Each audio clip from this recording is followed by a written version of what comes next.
अस्सलाम वालेकुम नाजरीन। अल्लाह से दुआ है कि आप सब अपने प्यारों के साथ खुशबाश और बखैरियत हों। आमीन सुम आमीन। आज मेरा दिल चाह रहा है कि आपसे पूछूं, कितने दिन हो गए दिल से हंसे हुए। हंसते तो हम रहते ही हैं, कभी अंदर के गम को छुपाने और भुलाने के लिए, तो कभी दूसरों पर हंसकर। लेकिन सच्ची हंसी उस वक्त हमारे चेहरे पर आती और आंखों में जगमगाती है जब हमारा दिल भी खुश हो। नाजरीन, कहते हैं इंसान का दिल भी बच्चे की तरह नादान और मासूम होता है, तो फिर क्यों अपने दिल को बड़े बड़े अरमान पूरे करने की दौड़ में इतना थकाएं कि वो छोटी छोटी खुशियां नज़रअंदाज करता जाए। बड़ी बड़ी ख्वाहिशें भी अल्लाह पूरी कर देगा, लेकिन छोटी और जल्द पूरी होने वाली ख्वाहिशों पर तो दिल को खुश होना और खुश रहना सिखा देना चाहिए हमें। आज एक छोटी सी खुशी यानी चंद हंसते मुस्कुराते अल्फाज लेकर मैं भी आपकी खिदमत में हाजिर हूँ। और ये हंसते मुस्कुराते बल्कि खिलखिलाते अल्फाज फ़ायज़ा इफ्तिखार के खूबसूरत नावलेट मान जाओ से हैं। फ़ायज़ा इफ्तिखार एक जानी पहचानी मुसन्निफ़ा हैं, संजीदा मौज़ूआत को अपने मुनफ़रिद शगुफ्ता और पुरमज़ा अंदाज में बेहतरीन तरीके से पेश करती हैं। उनकी कई खूबसूरत तहरीरों पर बहुत से मकबूल ड्रामे बन चुके हैं, जिनमें से मेरे पसंदीदा तरीन अकबरी असगरी, आंगन और रांझा रांझा कर दी हैं। वजह वही कि संजीदा मौज़ूआत को बेहतरीन शगुफ्ता अंदाज में पेश किया गया है। मान जाओ भी फ़ायज़ा इफ्तिखार का ऐसा ही एक नावलेट है, जिसमें अंदरूनी लाहौर की गलियों में रहने बसने वाले आम इंसानों की ज़िंदगी के मसाइल को पुरमज़ा अंदाज में बयान किया गया है।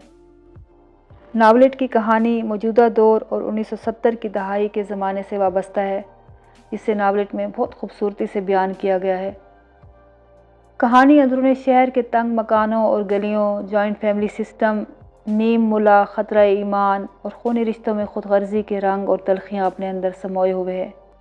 लेकिन अंदाज़े बयान की मिठास और शगुफ्तगी इन तलखियों को खटमिठी गोलियाँ बना देती है। तो एक खटमिठी गोली आपके लिए भी हाजिर है। मैं कहा जी, सारे एयरपोर्ट जाएंगे कैसे? सुजुकी कराऊंगा, किराए की ना तो, और तेरा मामा मुझे मुफ्त में देने के लिए तैयार बैठा है। ताऊ जी गुस्से में बीवी पर उलट पड़े। उम्र हो गई, अब तो मेरे माँ प्यो मामे चाचे सारे मट्टी हो गए, अब तो उनको कोसना बंद करो, वो भी ताव खा गई। एक गल ही पूछी है ना, सुजुकी पिकअप किराए पर लूँगा। मैं, सुहेल, अकमल, अजमल और नदीम चले जाएंगे। खाली मर्द? नहीं, भरे हुए मर्द। तोबा है जी, तुसी ते तोप दे मुँह ते बैठे हो। तू भी तो सवाल पे सवाल मारती जा रही है भलिए लोके। और एयरपोर्ट पर जनानियों का क्या काम? क्यों एयरपोर्ट जनानियों से पर्दा करता है? और किराया देकर इतनी बड़ी सुजुकी लेनी ही है तो क्या खाली लेकर जाओगे? इसमें हमारा पूरा टब्बर आ जाएगा। हमारा तो आ जाएगा, सरफराज का टब्बर क्या पीछे दौड़ लगाता आएगा?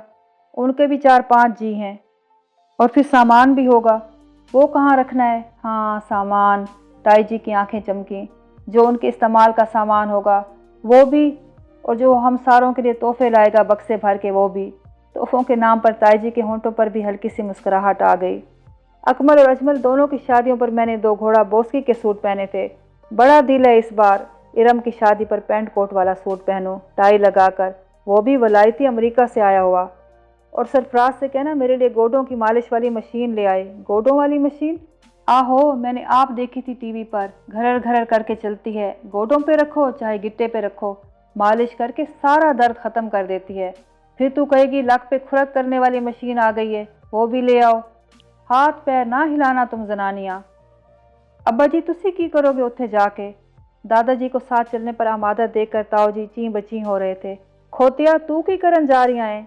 मैं तो सरफराज को लेने जा रहा हूँ। ते मैं कौन सा उसे वापसी की टिकट पकड़ा के दोबारा अमेरिका टोरने जा रहा हूँ? मैं भी उसे साथ लेकर आऊँगा। अब्बा जी इधर से एयरपोर्ट 1.5 घंटे का रास्ता है। पैदल? नहीं गड्डी पे, वो जी छो उठे। ते फिर बक बक क्यों कर रही आए? तोबा, मारे कोफ्त के ताऊ जी का बस ना चल रहा था कि अपने बाल नोच लें, अगर होते तो। बाल तो कब के दागे मफारकत दे चुके थे। अब खजालत और कोफ्त मिटाने के लिए वो अपनी चंदिया पर नाखून के खसोटे मारने से तो रहे। अब्बा जी सुजुकी पिकअप पर जाना है, एक तो वो इतनी ऊंची है आपसे चढ़ा नहीं जाएगा, ऊपर से ओके सोके होके चढ़ा भी दिया तो आपका इंजर पिंजर हिल जाएगा उस सुजुकी की सवारी में, और कुछ नहीं होता। और उधर एयरपोर्ट पे 2-4 घंटे इंतज़ार में भी सूखना पड़ेगा। क्यों? ऐसा ही होता है अब्बा जी, सामान बाहर आने में बड़ा वक्त लगता है। चल बहाने ना बना, मेरा पुत्र इतने सालों बाद घर वापस आ रहा है, मैं ना जाऊं? लो कर लो गल। फ़ाइज़ा इफ्तिखार के हंसते खिलखिलाते नावलेट से तो बस इतना ही।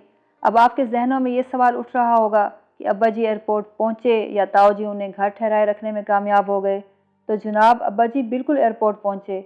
उधर ना सिर्फ अपनी बातों से रौनकें लगाएं, बल्कि बाथरूम्स की भूल भुलैयों में खुद को गवाच कर ना सिर्फ ताऊ जी बल्कि बाहर से आने वाले बेटे के हाथों के तोते चिड़ियाँ भी उड़ा दी।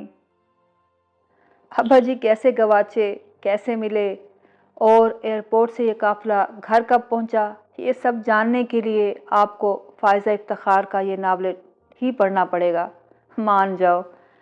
तो अगर मूड खुशगवार करना है, चंद लम्हे सचमुच हंसी खुशी गुजारना चाहते हैं, तो ये ऑफ़र बेहतरीन है।